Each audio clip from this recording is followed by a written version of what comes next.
Hi, good day to you. Welcome to this program. This is the Oaks of Righteousness program. Okay, for you guys that's been here for the first time, ever seen this clip, uh, I've done a course in righteousness. I started more than a year and a half ago with that course.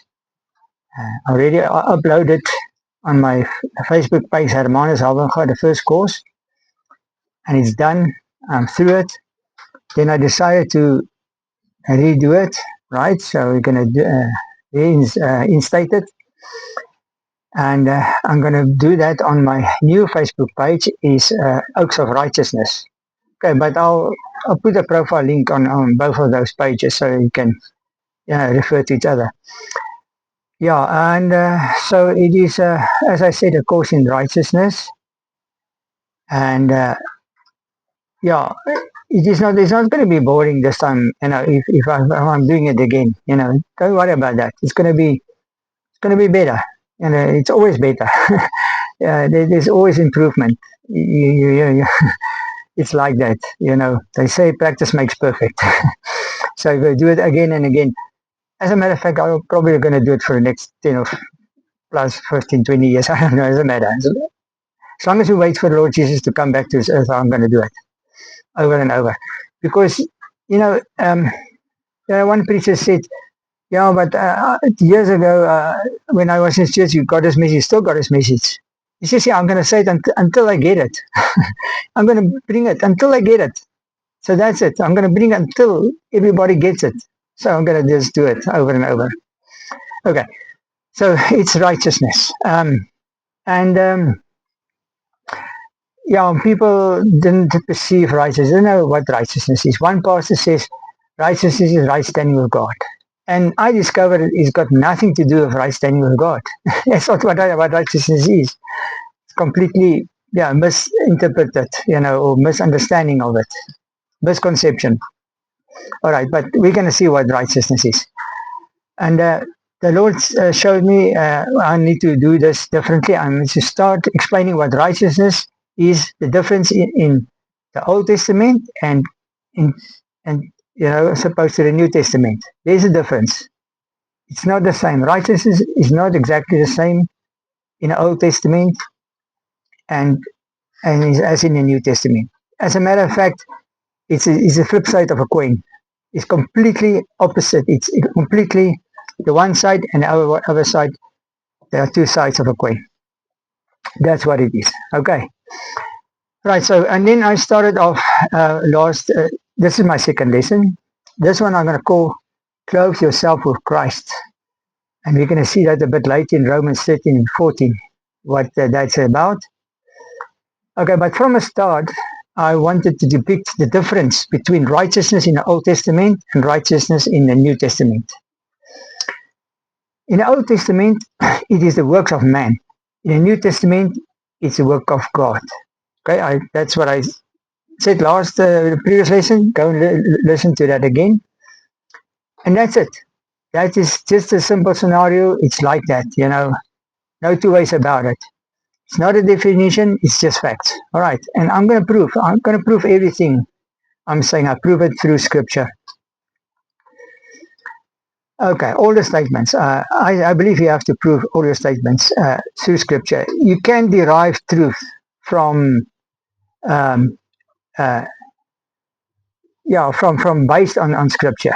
All right, but it needs to be based on scripture. It needs to be based on truth. So you can make assumptions, and conclusions based on that. Okay. But mostly, especially if you want to introduce doctrine, you need scripture. Lots of scripture. All right. Right now, let's start with Romans 8 verse 19. And RSV says, for creation waits eagerly, longing, with expectation. I just added because our translation said it. For the revealing of the sons of God. Not children. People, I can't understand that. How can somebody not see the difference between a child and an adult? There's a huge difference. Everybody on this planet can perceive the difference. Even a child knows when he's while he's still a little boy, he knows that that's a big man, that's an adult, that's uncle. you know, they know it. I mean, how can we not know the difference? But scripture, spiritually, they don't know the difference. The translators all along the way, they translated wrong. They said children of God. Here where it says creation waits for the revealing of the sons of God, they translated children of God. How can it be the children of God if it's sons of God? The King James Version says sons of God. How can it be the same? It's not the same. A child and an adult is, it's not the same. It's not like it's my child is a boy, now he's my son, so it's children. Now we make it children. No, it's not like that. Because I mean, why will the creation wait for the revelation of little toddlers, to be revealed? Children of God. No, it's not. It's adults, big people, right? Mature Christians, people that's grown into maturity, right? From childhood to sonship. I mean, there's a growth process in the spirit realm, as much as there is in the natural. There is a growth process. Okay, so it is sons of God. All right, let's leave it at that. Right. So, in conclusion, last lesson, we saw that righteousness is a gift. You cannot work for it. If you could work for it, well, let's stick with the Jews, all right? They could not work for it. Or even with us. If you could work for it, it would become your reward, right? And what would that reward be? Would it be right standing before God? And you think, yes, it is. No, I already said, it's not right standing before God, right? It's nothing to do with right standing. It is a reward, right? For the Jews, what was that reward? Right. For them, it was a reward. For us, it's not a reward. For us, it's a gift. But we'll get to that. For them, it was a reward. And what was the reward? It was vindication. It's 1 Kings 8 verse 32 and 2 Chronicles 6:23. That's all. That's in the Old Testament. That's what righteousness was. Just that. Nothing else. And as I already said, yeah, and couldn't give him victory over sin or sickness or the enemy.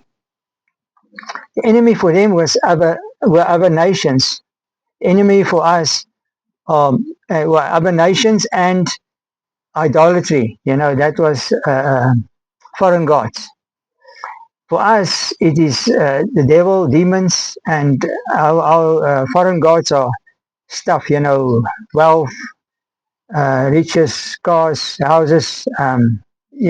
Everything you sport, anything you value more than the Father. That's an idol. That's a foreign god. All right. Right. So there's difference. It's spiritual things. You see, for them it was natural things. For us, it's spiritual. See, there's a difference between the Old and New Testament. For them, everything was in the natural. For us, everything is in the spiritual, and also in the mind. We'll see that just now. All right. So that's the differences already between the Old Testament and New Testament. Okay, and then you would say, what about Abraham? Abraham, how could because I said, if people in the Old Testament, I said, if the people in the Old Testament couldn't see God, because they would see God, they would die. No, that's what Scripture says. But what about Abraham?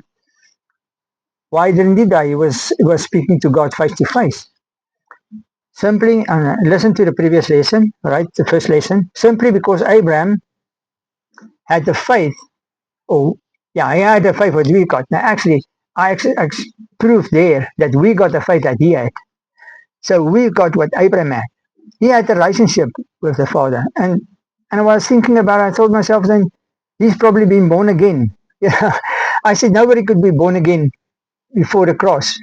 But he was like righteous because he had the same righteousness. We've got the same righteousness that he had. Because righteousness comes through faith, not through works. Okay?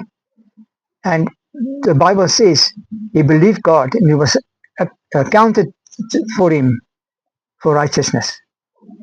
So he got righteousness through faith.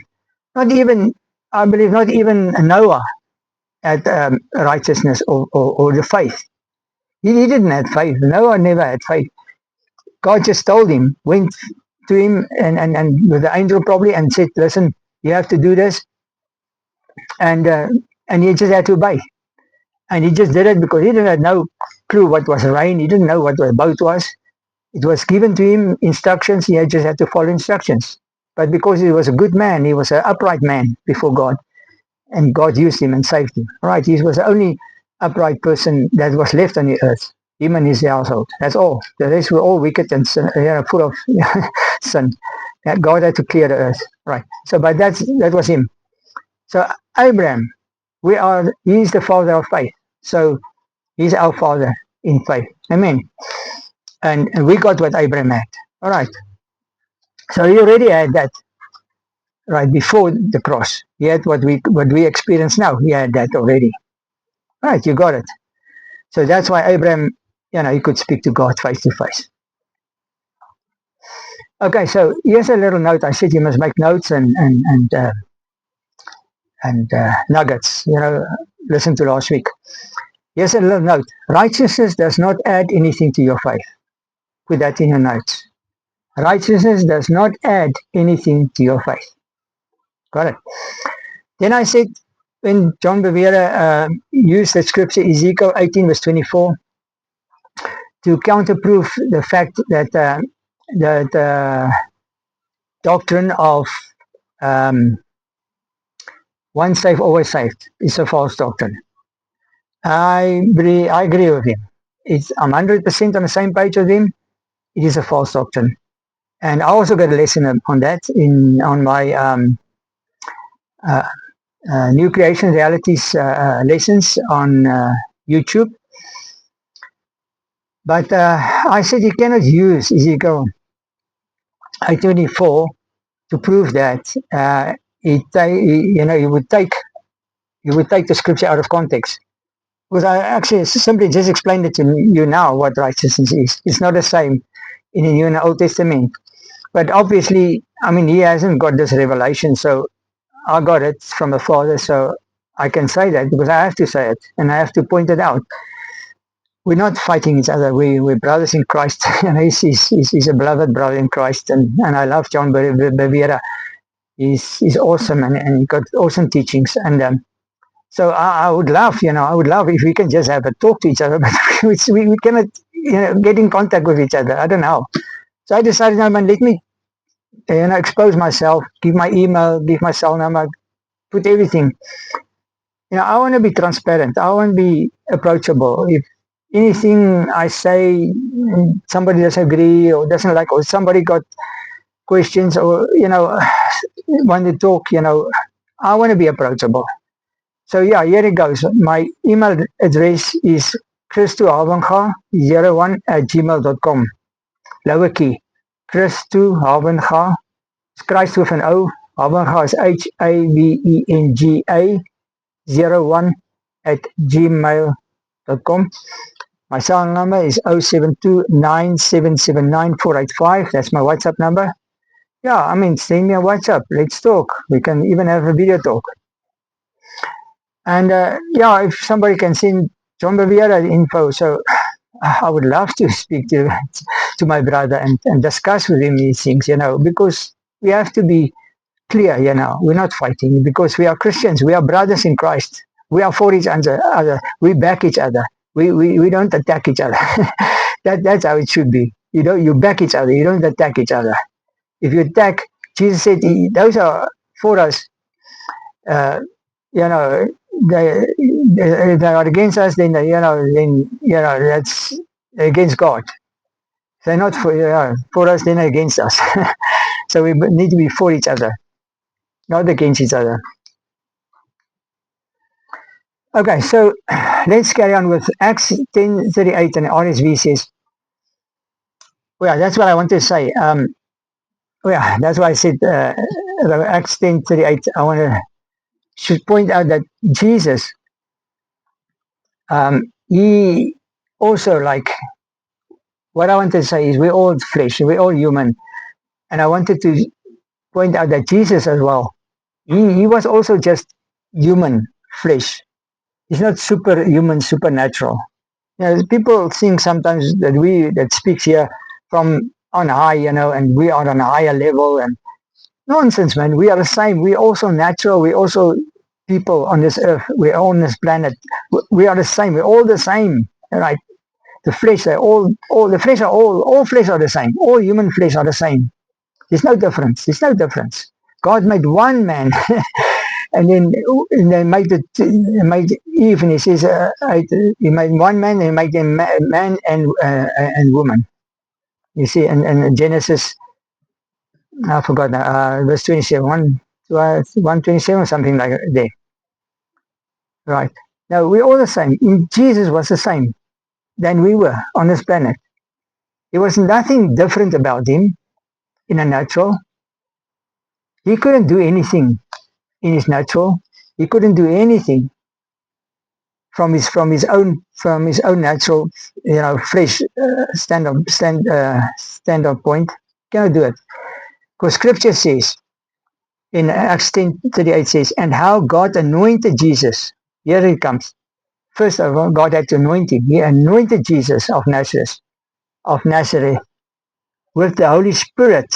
Right? He anointed him with the Holy Spirit and with power. So three things. He anointed him with the Holy Spirit and with power. And he went about doing good and healing all that were oppressed by the devil. Then here comes another crux. For God was with him. See, that's the secret. God was with him. And I believe as much as God was with Jesus, he's with us. Because the prophet Isaiah said, he shall be called Emmanuel, which means God with us. He prophesied it. Emmanuel, God with us. That's what it is. God is with us. Amen. In the same way that he was with Jesus. All right, so there's no difference. Okay, now let's carry on. 1 Corinthians 1 verse 13. But of him, of God, you are in Christ Jesus, who of God is made to us wisdom and righteousness and sanctification and redemption. Now I'm going to put the scripture in simple terms. Right, what does the scripture say? It says, it was because of God that we are in Christ Jesus. And it is because of God that Jesus was made for us righteousness. And God also made Jesus for us holiness. And he also made Jesus for us salvation. So it's like I could say he took Jesus and he made him those three things for us. Three different characteristics for us, or oracles, because that's basically spiritual oracles, right? I'm just sounding intelligent here. Just like spiritual oracles, righteousness, holiness, and sanctification. He made Jesus, he made him for us. That's what the scripture says. All right. It's like, I was thinking, it was like a bridesmaid would go before a wedding, and even a bridegroom, to the tailors and have a dress tailor made for her, and even a groom. That dress would be tailor made to suit her whole personality, whole profile, her image, you know, everything that she represents. That dress must represent her, what she is basically. That's what the tailor would try to bring out, through the dress. And even the tunic, it will bring out the guy's, all his features and his strength, and his character and everything. You see, it would kind of represent him, who he is in person. You see, so it's tailor made for him or for her. And in the same way, these three things, these three characteristics that Jesus had, or these things, oracles that he had, was tailor made for us. He says, and God made him to be righteousness, sanctification, And sanctification is holiness, and salvation for us. God made him for us. So these things were made for us to fit each and every one of us are unique before the Father. So he made him, Jesus, to be that for us, so that each and every one of us, it would fit each and every one of us, our own personality, our own characters, and our own persona. It is for us and for each individual differently, right? And I say these things, it's Christ. You put on Christ. You don't put on Jesus, you put on Christ. That is Christ. Because Romans 13 verse 14 says, and put on the Lord Jesus Christ, right? He's the Lord Jesus Christ. That is Christ. You don't put on the Lord Jesus, you put on the Lord Jesus Christ. And do not take thought beforehand for the lust of the flesh. Okay, now, you see, now the dresses have been made and the tunics been made. And the day of the wedding, the tailor wouldn't come and says, okay, the bridesmaids, she probably, they help her to dress. But the man, the bridegroom, the one says, okay, just lie down, I just want to put on the pants for you. No. Give him the stuff and says, here's your tunic, put it on, let's see how it fits. He had to dress himself, okay? So that's what you do. You have to clothe yourself. He says, now put on clothes. Clothes is like clothing, put on. What do you do with clothes? You put it on. Clothe yourself with the Lord Jesus Christ. Put on the Lord Jesus Christ. But now the question is how? How do I do it? You get stuck with that now. What's practical? How do I go about? There it says here, do not take thought for the lust of the flesh. Right? Of the things that had happened before. When Jesus set you free from any problem, addiction, like in my sense, lust. Let's take alcoholic. That's a more practical thing. The person has been set free from alcohol, and then now he says, do not take thought. So if you in your daily living, and you see a bottle store and you see a label or an advertisement, and then the thought comes, and then the thought comes like, oh, I remember how that tastes or how that smelled or whatever. It says, do not take thought. So it gives you advice what you need to do, how to clothe yourself. Because if you come, the Bible says, resist the devil and he will flee from you. And I said, you cannot resist the devil, he's too strong. But that scripture says, resist the devil, he'll flee from you. And then the scripture after it says, draw near to God and he'll draw near to you. That's how you resist the devil, is by drawing near to God. So in other words, the thought comes, or your senses get, quickened, and then you think about it, or you start to lust again, even me with the spirit of lust, and the thought comes, and you can even feel it. It's tangible things, people. There's demons were tangible. I've been set free from it. It's a tangible thing. You feel it coming. You can feel it, and it's real. And then you say, "Oh well, I'm set free, man. Get away," Or you start praising yourself. Jesus, thank you. You set me free. You're so good to me, and I live in victory. And next minute you realize it's gone. It's fled long time already, because you were free. It's a tangible thing. You clothe yourself with Christ. So how do you clothe yourself? By doing this, right? By heed to his commandments. Jesus said, make disciples and teach them all the things I commanded you. It's not the law, it's commandment. This is a commandment. It's not the law. A commandment is like a good thing, a good advice. You need to do it for your own sake. And if you don't do it, you're going to suffer the consequences. You're going to get back to that thing. And the whole thing is going to be all over again. And you don't want that. I don't want that. So for my own sake, I'm heeding to this commandment. Do not think back. And if I do, I know how to do it. I know how to deal with it. and it's gone. You see, it's simple. It's not difficult. It's not difficult to live a Christian life. You can live you can live in victory. You can live free from sin and sin consciousness. Easy. It's not a problem. But we still get there because in the end of the course, you'll be able to do that. For now, you might not be because it's too hard.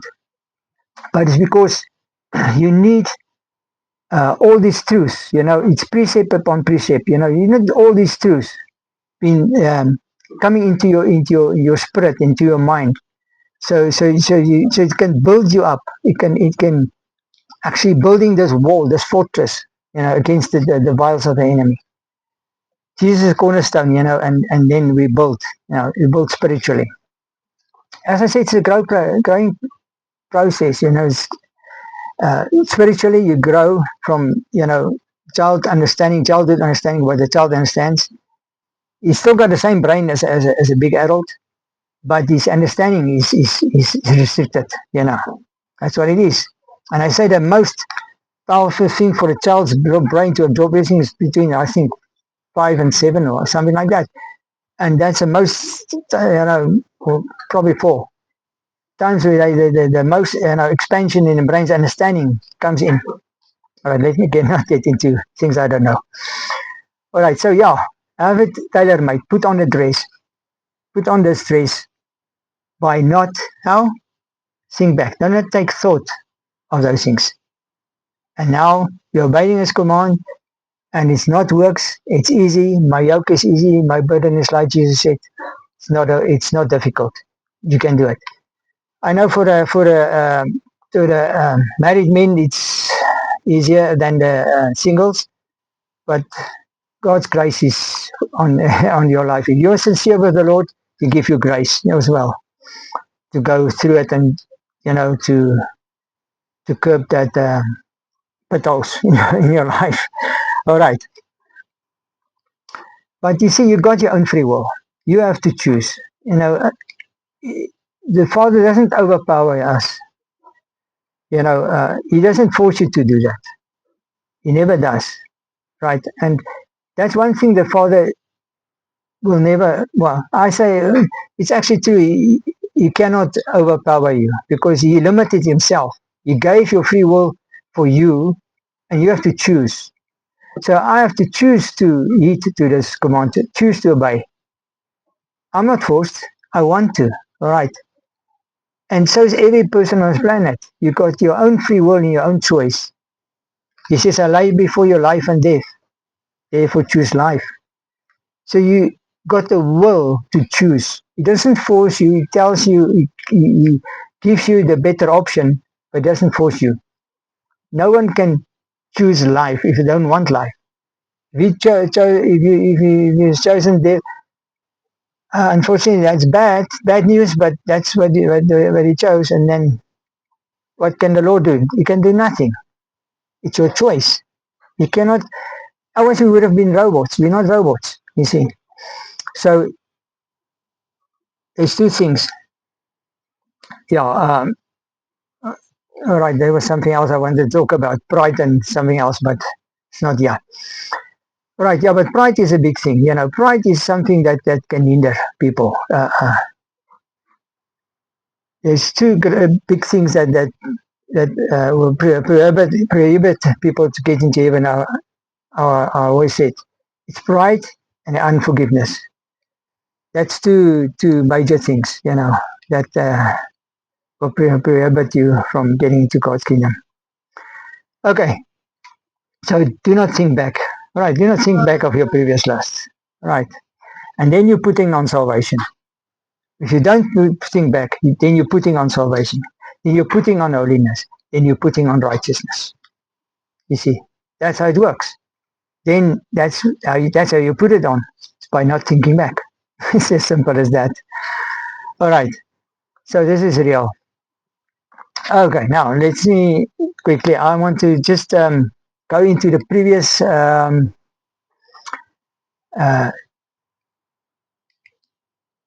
sins in the Old Testament, explain it, and I'm not very, I said I'm against works. I'm not going to struggled to get it. So I went to AI and asked AI and just summarized it for me, and he did it. And here it comes. And AI said in unintentional sins in the Old Testament was sins of ignorance or weakness. So the concept is these were sins committed accidentally, out of ignorance or human weakness, unknowingly touching something unclean or violating a commandment without meaning to. The provision was the offender could bring a specific sin offering, an example, a bull, goat, birds, or a guilt offering to the tabernacle or temple.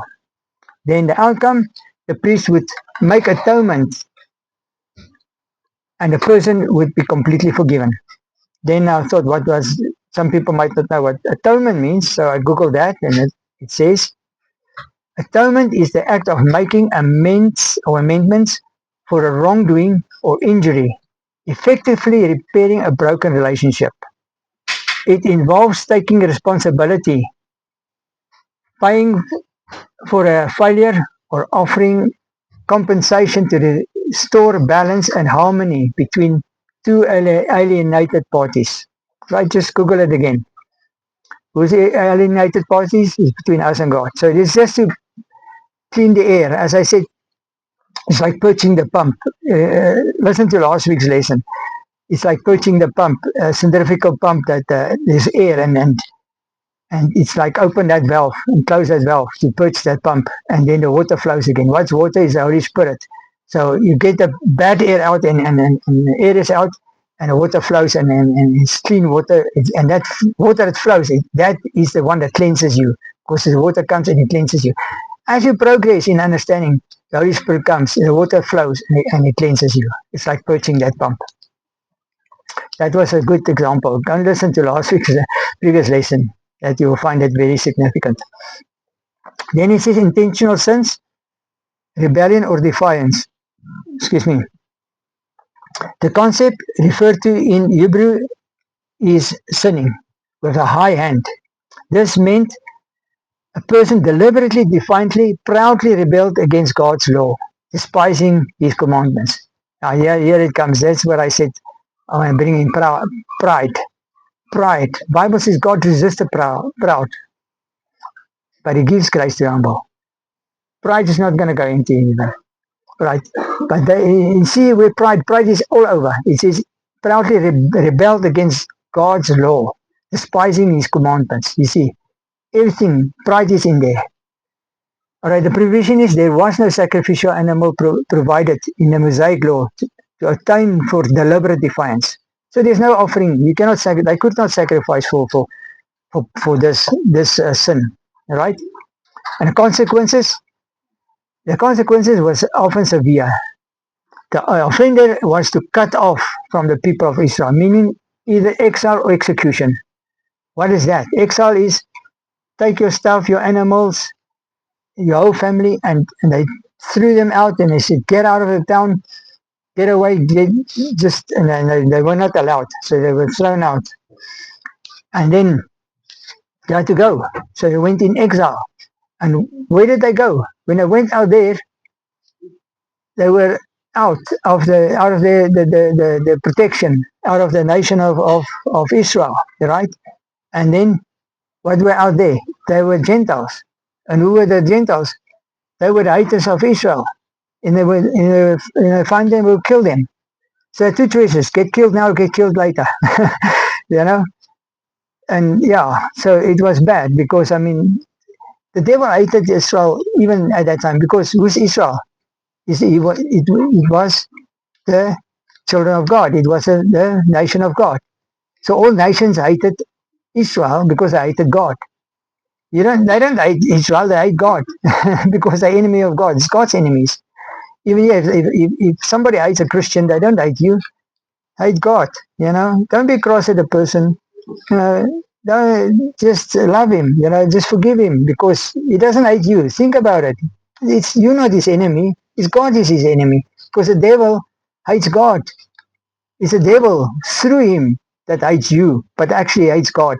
but you think that person hates you. No, it doesn't hate you. It's the devil that hates God, and then the person attacks you. So that's what it is.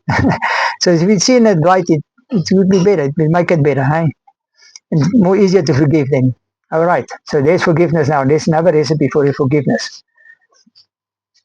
All right, but forgiveness cannot go into unforgiveness cannot go into heaven as well. All right. So exile. All right.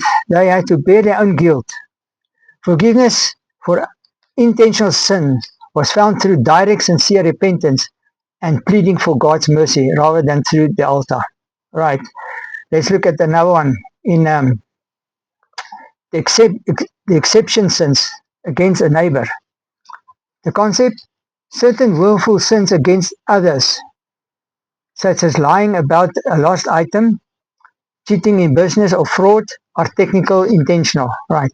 The provision: the offender had to make a full restitution, pay back what was stolen or lost, plus 20%.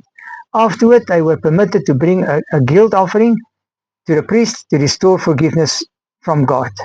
You see, that was hectic. In Old Testament, it was hard work. If you had to sin, they had to do it, and it's all outward. It was all natural, all in the physical. The priest just had to take the blood and just put it on the altar, and then forgiveness was there. And it doesn't say they were in right standing, because it's not righteousness, but it was what was it? It was forgiveness, but it was um, uh, vindication. They were vindicated. Remember, they were vindicated, which is a kind of righteousness.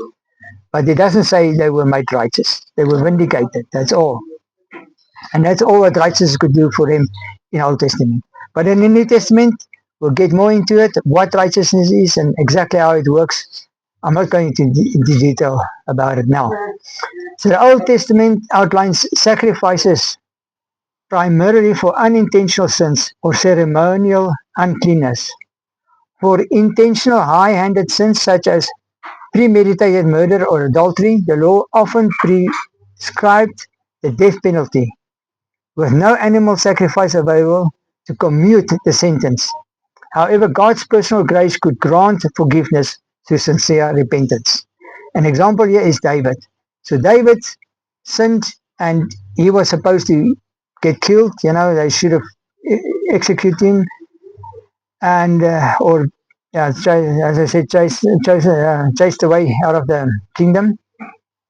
But because he went into sackcloth, they called it that time, was it sackcloth and ashes repentance. It was like I went out in the field and I had to pray and take this ashes and to warm themselves, and then pray them, and they were just like fasting, never until they, something happens. The Lord sent the angel, or in his heart he felt, okay, it's done. He felt the forgiveness or something. I don't know how, but then that was God God restored the person back into fellowship again through that. But there was no sacrifice, nothing, right? Nothing. It was only that. That's the only way somebody could come back. Right. But it was hectic. It was like, you had to like battle, it was hard. All right. Okay. So that was for today. Yeah. I hope you find it thoughtful and helpful, and listen to it again. And please do these two lessons together, because they like run into each other, and then you get more perception through that. And just do it again. Right, until next time, God bless. See you again. Thank you. Bye bye.